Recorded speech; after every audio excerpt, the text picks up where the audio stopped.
জিন্সি gate থাকতো একটাই জিন্সি সিঁড়ি দেখলে মরতো না। আমার ভাই 10টা বাজে কল দিছে, আমাকে মাফ চাইছে আমার থেকে।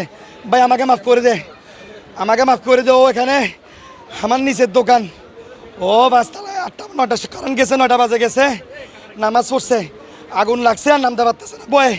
আরও 2-3 জন আছে, আমাকে ফোন করে মাফ চাইতেছে। ফায়ার সার্ভিস তখন ওখানে 1 ঘন্টা আগে আমি বলতেছি, কল করার সাথে সাথে আমি ওখানে 2 মিনিট আমার বাসার সামনে আমি বলছি, ভাই 6তলা আমার মানুষ আছে, 6তলায় আমার মানুষ আছে, আপনি উঠেন। অক্সিজেন মাস্ক নিয়ে ওরা 4তলা থেকে উঠে না। এটা আমি বিচার চেলে হবে না। এখন আমার আগে অনেক পরিবার এরকম অনেক সন্তান হারাইছে, অনেক ভাই হারাইছে। আমি জানি না বিচার পেয়ে আসছে কিনা। এখন নিজের পরিবারের মধ্যে আসছে। আমি চাইবো বিচার বাংলাদেশের সব প্রতিষ্ঠানে সেভ এক্সিট চাই। আসলে আমি বললেও কোনো লাভ নাই, আপনারাও বললেও কোনো লাভ নাই। দেশের মানুষই এমন, দেশের প্রশাসনই এমন। আমি চাই মানে আসলে ছোটোখাটো গাফিলতির কারণে যে জীবন চলে যাচ্ছে, এই জীবন ফিরে পাওয়া যায় না।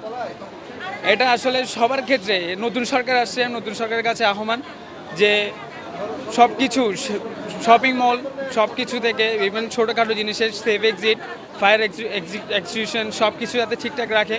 ছোটোখাটো গাফিলতির কারণে যদি মানুষের জীবন চলে যায় আসলে মেনে নেওয়ার মতো না। 2 দিন আমার বাবার সাথে 3টা বাজে কথা হয়েছে, রাতকে 3টা বাজে ভাই 3টা বাজে কথা হয়েছিল।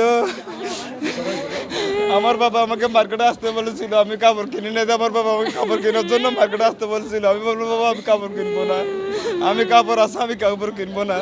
সেটা বলে আমার বাবা কথা বলে আমার বাবা কল কেটে দিচ্ছে। তারপর আর কথা হয়নি। সকালে ফোন দিচ্ছে, দেখছি আমার বাবা মানে নাকি মারা গেছে। আমরা 3 ভাই 1 বোন, আমি সবার বড়। এই 12টার দিকে খবর পাইছি, ওনাকে মেসেজ দিছে ওর ওয়াইফকে যে আগুন লাগছে। এটা মেসেজ দেওয়ার পর ওর ওয়াইফ আমাদের সবাইকে জানাইছে 12টা বাজে আমরা পাইছি খবর। আগুন যতটুকু আমি জানি অতটুকু হচ্ছে 9টা 5-এর দিকে আগুন লাগছে। তারপরে কিছুক্ষণ পরে মানুষ যখন নামানামি করতেছে, আমরাও আসছি ডিউটিতে, আমরা চলে গেছি আপনার ছেড়ির আগে। আসার পরে দেখতেছি আগুন লাগছে। একজনকে নামাইছে, উনি মেডিকেলে নেওয়ার পরে বলতেছে, উনি জেনারেল নেওয়ার পরে বলতেছে ওনাকে চিটাং মেডিকেল নিয়ে যান। আনার পরে ওনাকে মৃত ঘোষণা করছে। আরেকজনকে নামানো হয়েছে মামুন, আমাদেরই কলিগ, একসাথে কাজ করি আমরা।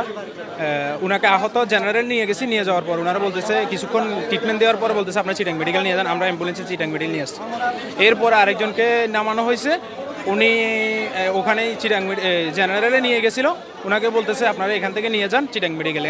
আনার পরে 2 জন মারা গেছে, একজন আহত আছে, ভর্তি আছে উপরে 16 নম্বর ওয়ার্ডে। আমরা সবাই জানি আজকে সকালে আমাদের টেরিবাজারে একটা অগ্নি দুর্ঘটনা ঘটে। আমাদের চট্টগ্রাম মেডিকেল কলেজ হাসপাতালে 2 জনকে ডেড বডি অবস্থা ব্রট ইন ডেড নিয়ে আসা হয়। এদের যদিও বাইরে কোনো এক্সটার্নাল বার্নের কোনো ইয়ে নেই, কিন্তু এদের শ্বাসনালী যেটা এটা পুরোটা মানে পুরে বার্ন হয়ে গেছে।